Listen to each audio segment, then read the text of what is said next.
Mally, Nicholas's eldest and favourite daughter, was toying with the idea of staying in Flanders and becoming a nun. Although Nicholas was quite open-minded, he was determined that she was to see a bit of life before she made any decision. For a while, it was Francis who always got the mention by name, while Mally was only alluded to as making up numbers.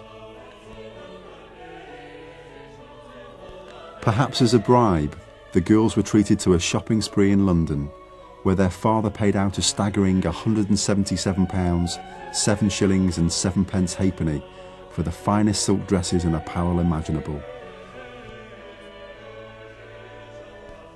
Their portraits at the Hall, however, show them as remarkably modern country lasses in their best 18th century grunge.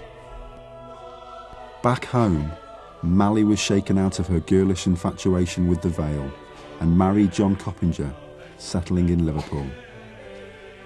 Probably the most tragic event in Nicholas Blundell's life was when, on a trip home to Crosby, she was taken ill and died, leaving behind a little boy, Stephen, who also died prematurely. Francis married Henry Peppard, and their son Christopher, Kit, was to be the delight of the last years of his grandfather's life. He was often at Crosby, and Nicholas delighted in buying him presents and clothes, such as a red coat for 18 shillings, and providing him with a schoolmaster at 1 shilling per lesson. Both Stephen and Kit were probably the sons that Nicholas always wanted, but could never have. Nicholas Blundell died on the 21st of April 1737, believing that these two boys would produce male heirs for the Blundell lands. But neither did. Stephen died 8 years later as a young boy, and Christopher, while becoming Squire of Little Crosby, died in 1771 after enjoying a happy, if short, life.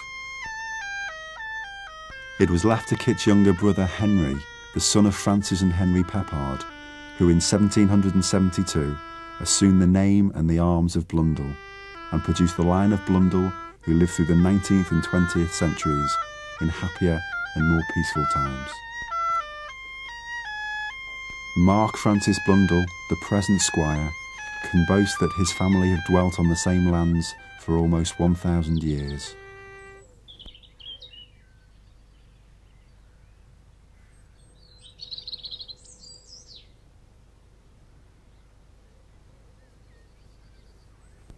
The village today, with its sleepy cottages and leafy hall, is dominated by its own parish church, built by Squire William Blundell after Catholic emancipation in the early 19th century. He also extended the park and enclosed it within walls. At that time, the main road that runs through the village was merely a muddy cart track. He had it widened, and where it sweeps round the corner at 4 lane ends, lowered to make the church look taller and more impressive. St Mary's Church remains the focal point of this community, and Catholic services have been held continuously in the village since the coming of Christianity. Until the Reformation, Mass was heard at Sefton Church. During the dark days of religious persecution, the Blundells provided priests with refuge at the hall. It was equipped with a false roof and 2 other hiding places between the thickness of the walls. In 1715, at the height of the Jacobite scare, Nicholas Blundell often had to squeeze into one of these places. November the 16th. I sat in a straight place for a fat man. He sometimes found unnamed company there, and once even discovered the cat and her 6 kittens in the false roof. A more permanent home for the priest was later found in the village. A cottage was specially adapted, with a chapel constructed in the attic. A cross over the door betrays its origin. West Lane House, next to the present church, was purpose-built as a place of worship, although for security it was officially described as a dwelling. The front of the building was altered in the 19th century, but the original window lines are still visible at the rear. The whole village joined this conspiracy of silence to thwart the laws of the land, which sought to shackle even the minds of its people. The Harkirk still survives, a place of peace and serenity. In the late 19th century, another Blundell squire rebuilt the ancient chapel, incorporating some remaining gravestones.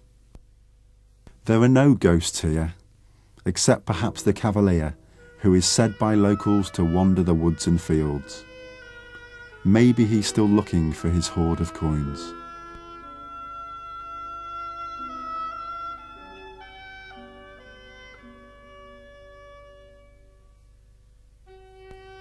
The village remains largely intact, with the cross as the dominant symbol.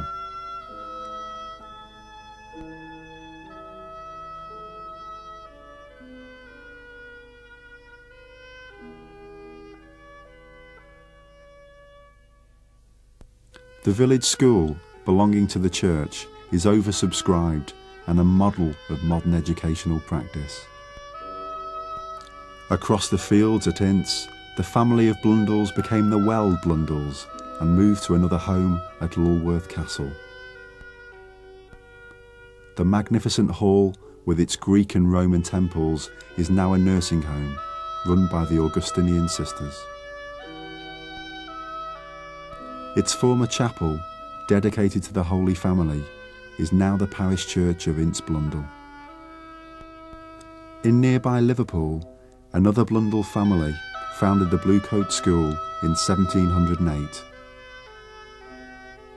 Brian Blundell was a successful merchant adventurer who sought to ease the suffering of his fellow man by founding a boarding school for orphans. The school flourishes today and was called an outstandingly successful school in its Ofsted inspection. For many years it has been placed top of the league tables in England and Wales. The Bluecoat Blundells have also faded away, but the school flourishes, and its coat of arms incorporates a red squirrel. It is a creature dear to all the Blundells. The earldom of Sefton became extinct in 1974. The Molyneux vacated Sefton at the end of the 17th century and made a new start in their fine house at Croxteth. When the last countess died in 1980, the whole estate was left for the people of the city to enjoy. The family is commemorated in Sefton Church.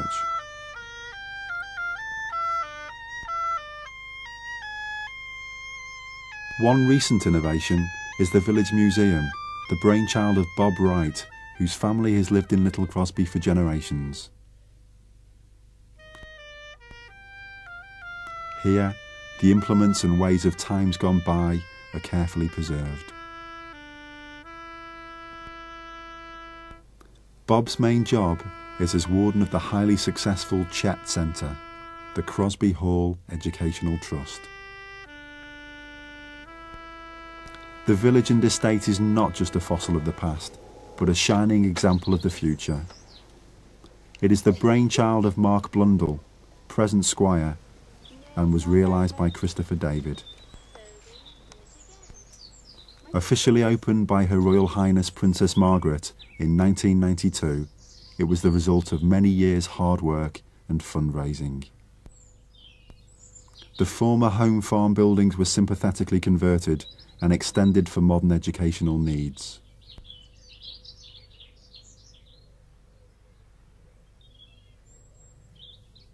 Crosby Hall serves the whole community, especially children from the inner city areas who particularly benefit from fresh air and living together in a country community. Here is regeneration at its best. Asked whether his 18th century ancestor would approve, Mark Blundell thinks that he might be mildly amused.